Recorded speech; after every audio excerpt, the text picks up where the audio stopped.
हाँ जी जी डॉक्टर साहब। जी जी। हाँ, तो क्या हम सोहम की जहाज पर बैठकर जी उस मतलब की यात्रा कर सकते हैं? सोहंग कहाँ तक लेके जाएगा? आपको उस परम तत्व में जाने तक एयरपोर्ट तक लेके जा सकता है। सोहंग का जाप हमारे कायम उस ये तक लेके जा सकता है। उस परम तत्व के लिए तो एक पूर्ण संत पूर्ण भेदी के शरण में जाना पड़ेगा। जब तक वो पूर्ण संत आपको इस वस्तु का ये भेद ना खोले, आपका जब तक ये त्रिगुण का फांस ना खोले, शायद कोई जीव उस परम तत्व तक नहीं जाता। इसीलिए एक पूर्ण भेदी और पूर्ण सदगुरु का जरूरत पड़ता है। कोई ऐसा नाम नहीं है जिसको हम पढ़ के उस मालिक को प्राप्त कर ले। नाम क्या? भवन अक्षर है। भवन अक्षर हमें काया के अंदर तक लेके जा सकता है, बाहर नहीं। तो डॉक्टर साहब नमस्कार। तो फिर हमें काया और पिंड की यात्रा करने को क्यों बताया जाता है? क्योंकि ये तो काया और पिंड में ही सारी की सारी यात्रा होती है ना। तो जो वो तो काया और पिंड के बियॉन्ड है, तो फिर काया और पिंड की यात्रा क्यों करवाई जाती है? कोई पूर्ण संत माता कभी काया का अंदर का नहीं कराता। जो हम करते हैं अष्टांग योग है। ये अष्टांग योग में जितना उस दिन बताया ना, मैं वाणी एक पढ़ के बताया था, हंसा हंस रूप तब आया, अपना रूप आप भूला तब तुम जीव कहाया। और बोले ना अष्टांग योग की करी भक्ति, शरीर सुखाया, सब वाणी है ना। तो जब तक एक पूर्ण उस परम तत्व, इसीलिए पूर्ण संत की जरूरत पड़ता है। हम कितना भी कूद ले नाच ले, अगर इस काया का भक्ति करेंगे कायम सब कुछ मिलेगा। जो चीजें हैं बाहर का वो चीजें को नहीं मिलता, अंदर में सब कुछ मिलेगा जैसे कोई करते हैं। इसलिए क्यों गुरु नानक ने, आपने उस दिन बताया कि प्योर उस मालिक का प्योर रूप क्या है, आपने वाणी पढ़ी मगर आखिरी लाइन आपने छोड़ दिया।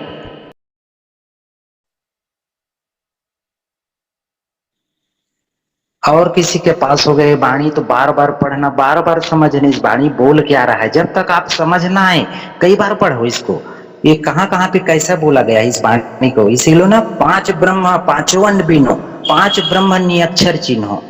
तो निअक्षर काया के में कैसे रहेगा?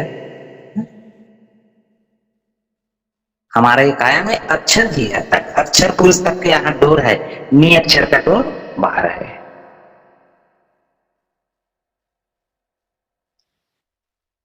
इसलिए इस वाणी को अच्छी तरह और समझो, अपने अपने लेवल पे समझो, अपने संतों अपने से और पूछो, और स्वयं विवेक लगा के आराम से पढ़ो कि ये वाणी बोल क्या रहा है, क्यों ऐसा हमें ये बोला गया। ये दुई अगर उस तरह में अगर ये ऐसा होता तो स्वयं कबीर साहब जीव को धोखा दे रहा है, समझो अगर ये वाणी गलत है तो बोले ना, आदि माया किन चतुराई, झूठी बाजी पिंड दिखाई, अवगत रचना रची अंड माही, ताका प्रतिबिंब डारा है।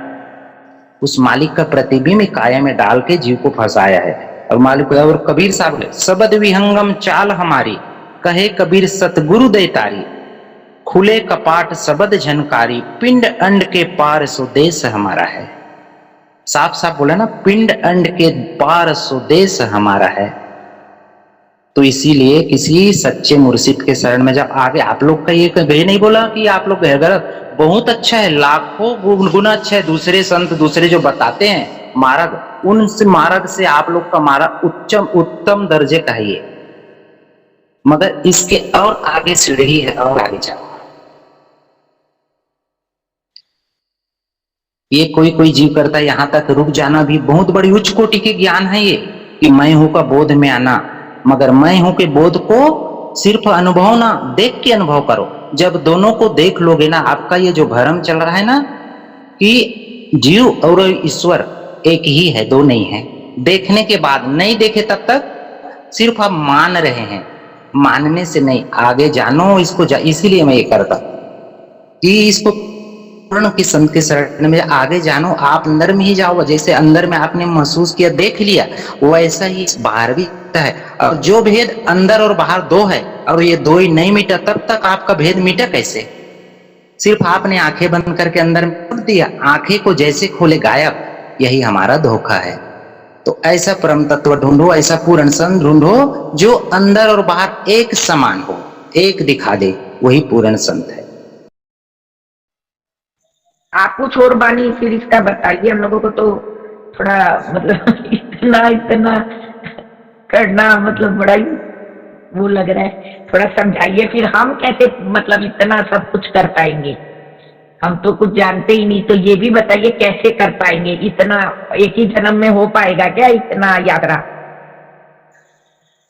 बिल्कुल हो पाएगा, क्यों नहीं होगा। हम जब तक अपनी एक इस मन और चित देखो, आकाश तत्व का क्या गुण है, मन बुद्धि चित्त अहंकार है ना।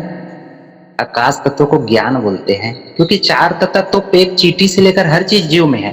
पांचवा तत्व है जो बुद्धि तत्व, जो आकाश तत्व, जो इसमें नहीं है। इसमें क्या है, इसका गुण क्या है, मन बुद्धि चित्त अहंकार। मन बोले तो जो हमें इस काया से मन रूपे में, मतलब ये जीव का एक यंत्र है समझो, वो मन के रूप में बाहर आके 10 इंद्रियों का सुख भोगता है, ये मन का काम है। और हमारे अंतर में जो हिलोर मारता है, अंतर में वही मन का एक ही सिक्का का दूसरा रूप चित्त। चित्त मतलब चेतन की तरफ लेके जाता है, ये मोड़ता है। ये चित्त के अंदर में जब शांत हो जाते हैं तो ये चित्त की आवाज सुनाई देती है, अंदर में उस परम तत्व की तरफ जाता है। तो मन और चित्त दोनों एक ही सिक्के के दो पहलू है। बाहर ये मन रूप में इंद्री का रस भोगता है, अंदर में इस चित्त से भी वो दूर करता है और वही चित्त की तरफ लेके जाता है, मतलब ये चेतन की तरफ, अपने जीव की तरफ लेके जाता है, इसी का नाम चित्त है। और इस दोनों को करने के लिए क्या है वस्तु, चित्त मन ज्ञान और अहंकार। मन बुद्धि चित्त और अहंकार। तो बुद्धि किसको, ये वस्तु जो हम देखते हैं, मालिक के सिवा और कोई ज्ञान है, मालिक का नाम ही ज्ञान है। तो जब तक हम मालिक को ना पाए, हम में ज्ञान आया कहां से। तो पशु समान है ना, 2 पैर का पशु, वो 4 पैर का, हम 2 पैर का है, क्योंकि हम उस ज्ञान को परख नहीं पाए। तो ऐसी जन्म लिया ऐसी ही चलेगी।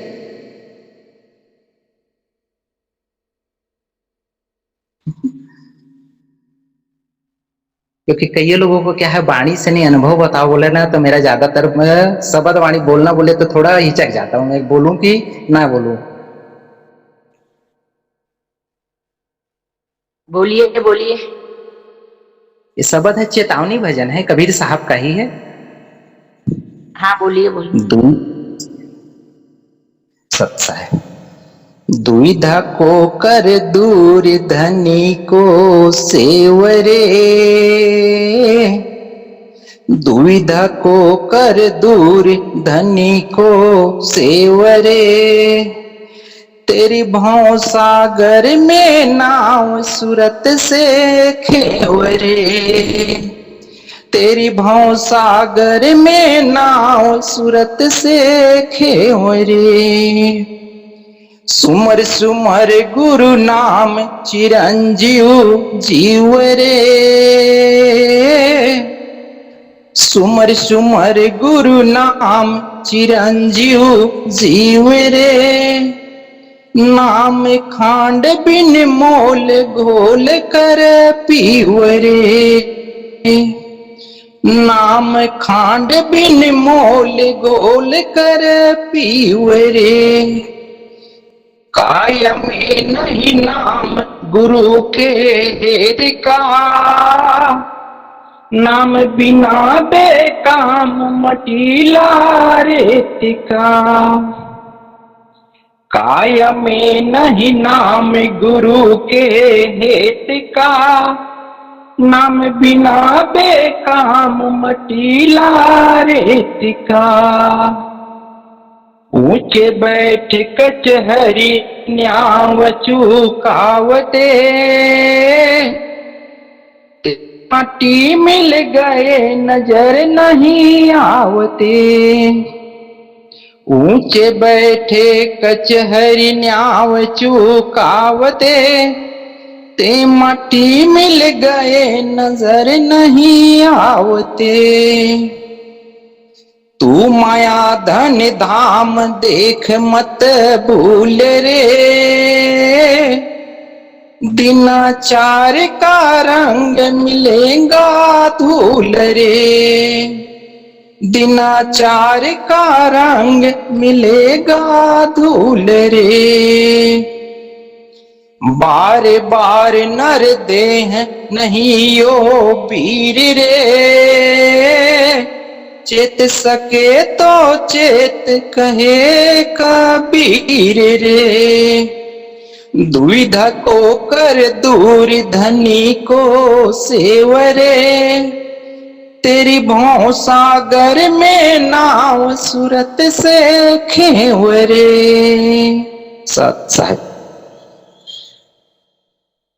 यहाँ पे गुरु का कौन सा नाम सुमिरने को कहा गया है? जैसे आप तो बोलते हैं ना कि कोई भी ये 52 अक्षरी नाम जो देते हैं, देही गुरु तो 52 अक्षरी हमें मंत्र जाति देते हैं, जो आप बोलते हैं सो हम लोग तक ही पहुंचा सकते हैं।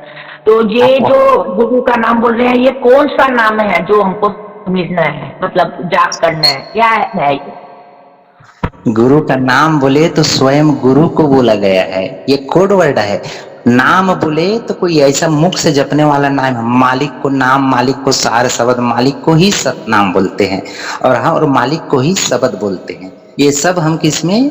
अक्षर में ढूंढते हैं। जब उसका नाम ही नहीं तो ये क्यों बोला गया है?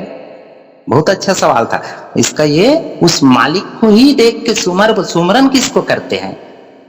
आपका पिता है तभी आप उसको भजोगे, फोटो को तो नहीं भजते ना, पिता सामने खड़े तभी भजो, वहीं से आपका भक्ति शुरू हुआ। जब वो मालिक का दर्शन होगा तब आप उसको सुमरन करोगे, याद करोगे। तो नाम बोला स्वयं मालिक, गुरु वही एक है, देही गुरु नहीं।